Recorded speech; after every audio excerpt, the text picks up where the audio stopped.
అసలుకి ఈ రాష్ట్రం అతలాకుతలమైపోతూ ఉంటే, శాంతి భద్రత సమస్యలతో ఛిద్రమైపోతుందేమని భయం వేస్తూ ఉంటే, రాష్ట్ర వ్యాప్తంగా గంజాయి బ్యాచ్లు పెరిగిపోతూ ఉంటే, పదుల కేజీలు 100 కేజీల్లో గంజాయి దొరుకుతూ ఉంటే, రాష్ట్రమంతా మీ పార్టీకి మీ కూటమికి సంబంధించిన వాళ్ళు ప్రజల ఆస్తులు కబ్జా చేయడానికి దొంగ రిజిస్ట్రేషన్లు లేక తప్పుడు పత్రాలతో ముందుకు వస్తూ ఉంటే, సగటు మానవుడు భయంతో బిక్కని స్టేషన్కి పోతూ ఉంటే, మా ఎమ్మెల్యేలు చెప్పాలా, వాళ్ళు చెప్పాలా, వీళ్ళు చెప్పాలని మీ పోలీస్ స్టేషన్లో చెప్తా ఉంటే మీకేం కనపడడం లేదా? ఈ రాష్ట్రంలో అద్మానంగా ఉన్నాయి, పాతాళంలో ఉన్నాయి శాంతి భద్రతలని స్వయంగా కేంద్ర హోంశాఖ దాని హెడ్ అయిన అమిత్ షా గారు మీకు ఉత్తరం రాశారే. ఏం చెప్పుకుంటారు మీరు మీ ప్రభుత్వం మొహం ఎక్కడ పెట్టుకుంటారని అడుగుతా ఉన్నా నేను. అది నేను చెప్పింది కాదు, అంటే నేను చెప్పింది కాదు, సాక్షాత్తు కేంద్ర హోంశాఖ అమిత్ షా గారు మీకు ఉత్తరం రాశారే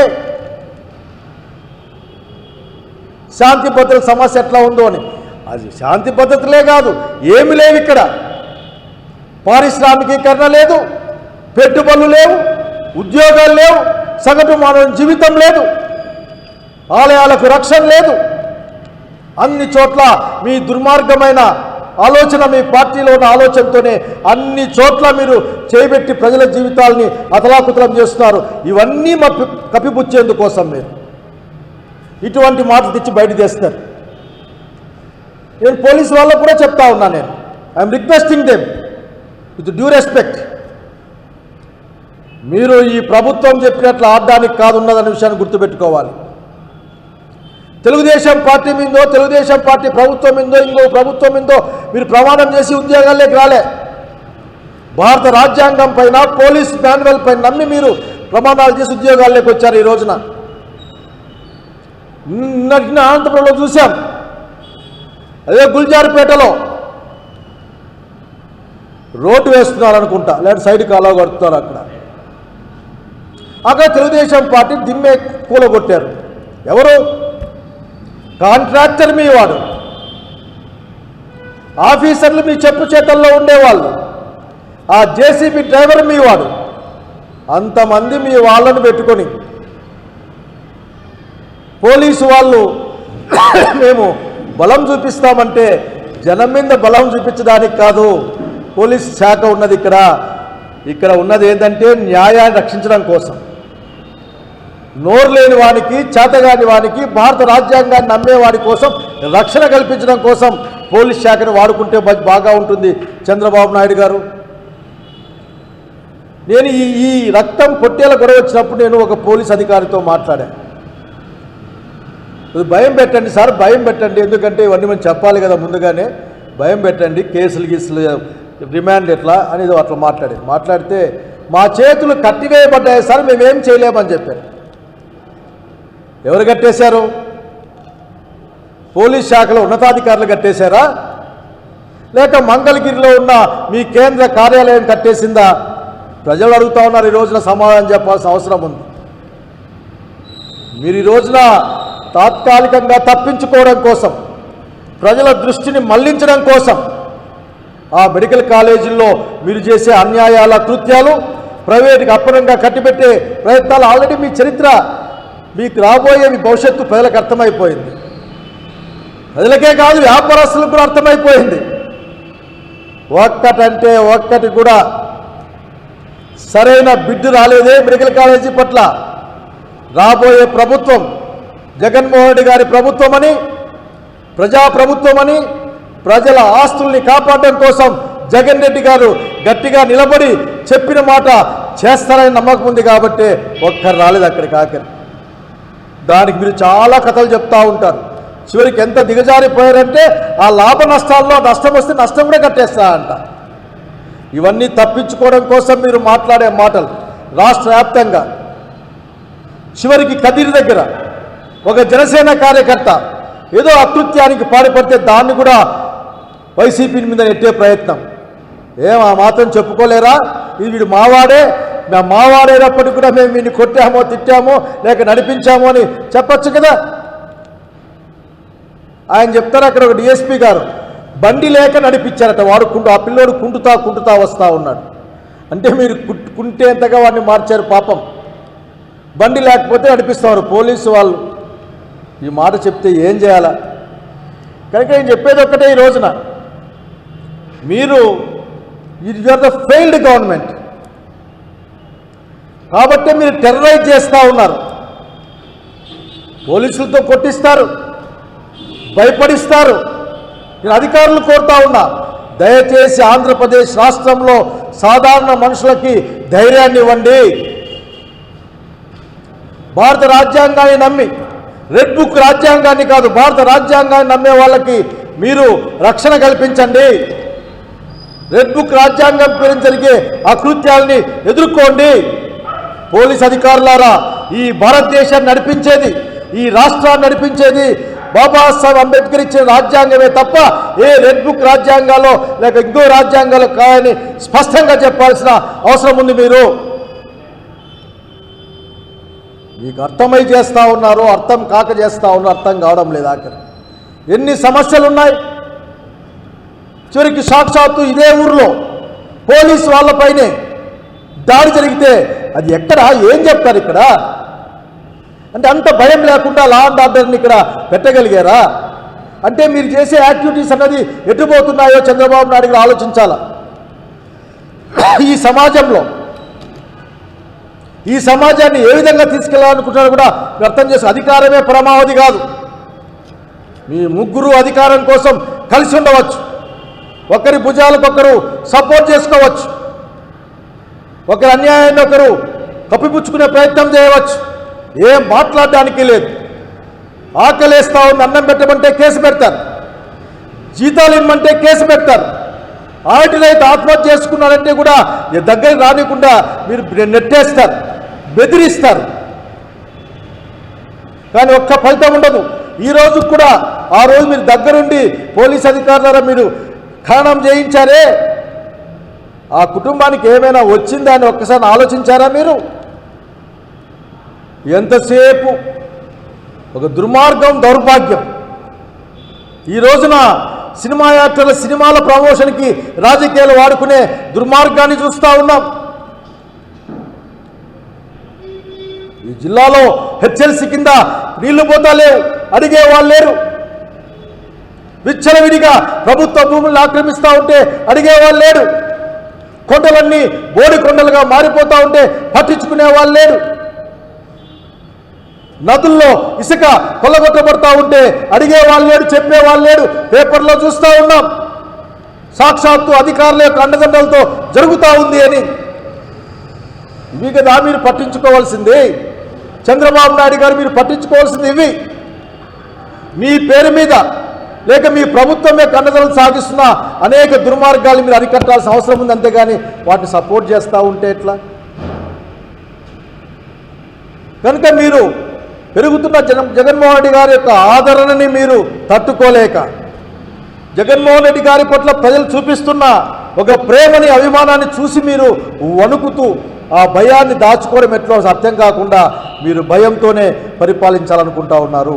ఎవరు ఏం చేసినా సరే అణచివేసే కార్యక్రమమేనా? వినే మాట లేదు ఇక్కడ, చెప్పే మాట లేదు ఇక్కడ. ఈ రెండు సంఘటనలు చెప్పండి, కలిసి ఎక్కువద్దు. బుక్కరాయ సముద్రంలో మీ దగ్గర లేకపోతే బహుశా మీ దగ్గర రికార్డులో ఏమైనా ఎరాజ్ అయిపోయి నేను పంపిస్తాను, బీకేఎస్ది పంపిస్తాను, క్రికెట్ది పంపిస్తాను, ఇంకా మీకు అవసరమైతే అనేక కలెక్ట్ చేసి పంపిస్తాను. అట్లాగే ఒకసారి మీ ఎడ్యుకేటివ్ ప్రోగ్రామ్ పెట్టుకోండి. ఎందుకంటే మీరు చెప్తా ఉంటారు కదా, మొన్న ఏదో ఆ బీజేపీ వాళ్ళ మీటింగ్ పోయారు. మీరు మీటింగ్ పోయి ఆఖరికి హరప్ప మహంజదారో గురించి మాట్లాడారు. ఏది పడితే అది మాట్లాడుతూ ఉంటారు. ఆర్యులు ఈ దేశానికి రాకముందే హరప్ప మహంజదారో పెద్ద నాగరికత ఉన్న సంగతి గుర్తుపెట్టుకొని మాట్లాడాలి. ఊరికనే ఏదో చప్పట్లు కొడుతున్నారు కదా, లేకపోతే ఇక్కడిక ఇట్లా కాదు, వక్రీకరణలు కాదు, మీరు వక్రీకరణ చరిత్ర చేసే ప్రయత్నం చేస్తారు. నాకు ఆశ్చర్యంగా ఉంటుంది. ముఖ్యంగా తెలుగుదేశం పార్టీ వాళ్ళని చూసి నాకు ఎంతో ఆశ్చర్యంగా ఉంటుంది. రామారావు అనే ఒక సినిమా యాక్టర్ ముఖ్యమంత్రి అయిన తర్వాత ఆ పెద్ద మనిషిని ఆ మానసికంగా హింసించి అతని అకాల మరణానికి కారణమైన మీరే అతనికి బొమ్మ పెడతాం, మేము దండలేస్తాం. హాస్యాస్పదంగాను జుగుప్సాకరంగాను లేదు. నిండానికి కూడా బహుశా తెలుగుదేశం పార్టీలో ఉన్న రామారావు అభిమానులు ఎట్లా భరిస్తారో నాకు అర్థం కావడంలే. ఇవన్నీ తప్పించుకోవడం కోసం అట్లాగే రాజధానిలో మాట్లాడి గుండె ఆగి మరణించిన అమరావతి రైతు కూడా పక్కకు నెట్టేందుకోసం మీరు ఇవన్నీ వేసి మీరు ఎన్నుకున్న మార్గం ఏంటంటే మీరు చేసిన దాన్ని మర్చిపోయి ఎవరికి గుర్తుకుండదులే అనుకొని అన్నీ వెంటాడుతాయి. ఈ రోజున దాన్ని మీకు నిజంగానే చిత్తశుద్ధి ఉంటే కబేలాలు ఏ విధంగా పనిచేయాలి, అట్లాగే చికెన్ కొట్లు ఏ విధంగా పనిచేయాలి, ఇదే పనిచేయాలా అందరూపై. అట్లాగే పాఠ్యాంశాలుగా పెట్టండి. తినేవాడు ఎంత తినాలి, ఎట్లా తినాలి, ఇవి కూడా పెట్టండి. అట్లాగే మొక్కలకు కూడా ప్రాణం ఉంటుంది. మొక్కలకు ప్రాణం ఉందనే విషయం మీకు కూడా తెలుసు బాబు గారు, ముఖ్యంగా అధికారులకు కూడా. మరి కాయలు బీక్తే వారికి నొప్పేస్తుంది, కొమ్మలు నరికితే నొప్పేస్తుంది, అట్లాగే కోసి పక్కన పరిచి నొప్పేస్తుంది. మరి జీవహింసకి జీవం ఉన్న అన్ని చోట్ల ఉంటుంది కదా. ఇటువంటి అసందర్భపు పేలాపనులు మానేయమని కోరుతా ఉన్నా నేను. అసందర్భపు మాటలు, ఏదో దాన్ని తప్పించుకునేందుకోసం ఇంకో మాట, తప్పుల మీద తప్పులు చేస్తా, తప్పుల మీద తప్పులు చేస్తా, అబద్ధాల మీద అబద్ధాలు చేస్తా ఎటువంటి సమాజాన్ని మీరు నిర్మించలేరు. మీ చేత కాదు కూడా. ఎందుకంటే సత్య దూరమైన అంశాలపైన అబద్ధాలపైన నిలబడి ఏ సౌదాన్ని మీరు నిర్మించలేరు. ఎవరి చేత కాదు. దీన్ని గుర్తుపెట్టుకోమని కోరుతా ఉన్నా. చివరికి మీ వాళ్ళు ఎంత అన్యాయంగా ఉన్నారంటే బిడ్డెవడేసాడో కూడా అర్థం కాని పరిస్థితి. ఫోన్లో బెదిరించారట. ఎవరు బెదిరించారు? బస్సు బెదిరిస్తే మీ వాళ్ళే బెదిరించి ఉండాలి. ఇంకెవరు బెదిరించి బ్యాచ్ ఇక్కడ ఎవరు లేరు. మీ వాళ్ళే బెదిరించి ఉండాలి. మొన్న చూసాం కదా గుంతకల్లులో ఎంపీని కూడా కమిషన్ పెట్టిపోయా అని అడిగిన బాపతను చూసాం. మీ పేపర్లో నేను చూశాను అన్ని విషయాలు నాకని.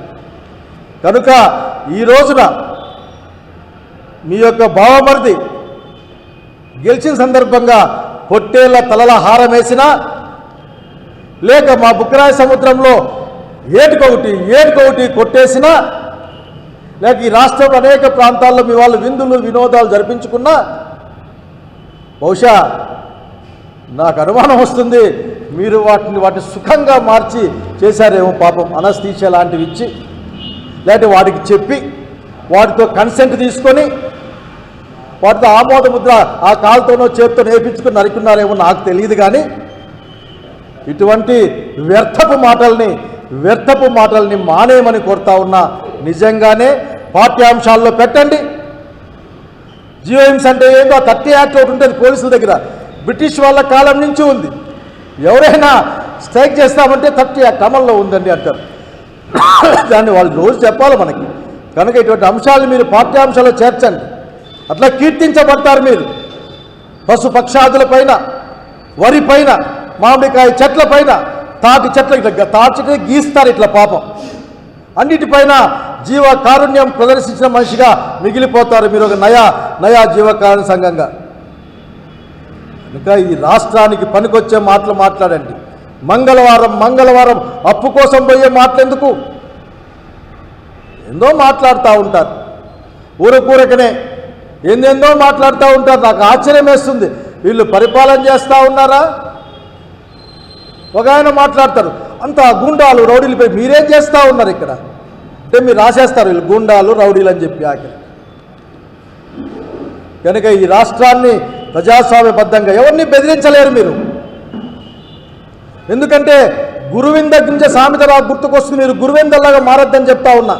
ఎందుకంటే ఎంత లేదన్నా మీరు మా అధికారులు, ఎంత లేదన్నా మీరు మా ముఖ్యమంత్రి. ఈ రాష్ట్రానికి గురువింద గింజ కింద ఉన్న నలుపును చూసుకోలేకపోవచ్చు, జనానికి కనిపిస్తూ ఉంటుంది. కనుక గురువింద గుంజలాగా మీరు ఆలోచించవద్దని కోరుతా ఉన్నా. మాట్లాడితే నాకు విజన్ ఉంది అంటుంటారు. మీరు మీ విజన్ ఏందో నాకు అర్థమయ్యే కావడంలే. గతంలో ఉండిందేమో కానీ ఇప్పుడు మాత్రం మీ దగ్గర నాకు అవకాశవాదం తప్ప నాకేం కనపడ్డంలే. ఎప్పటికప్పుడు మాట ఉంది.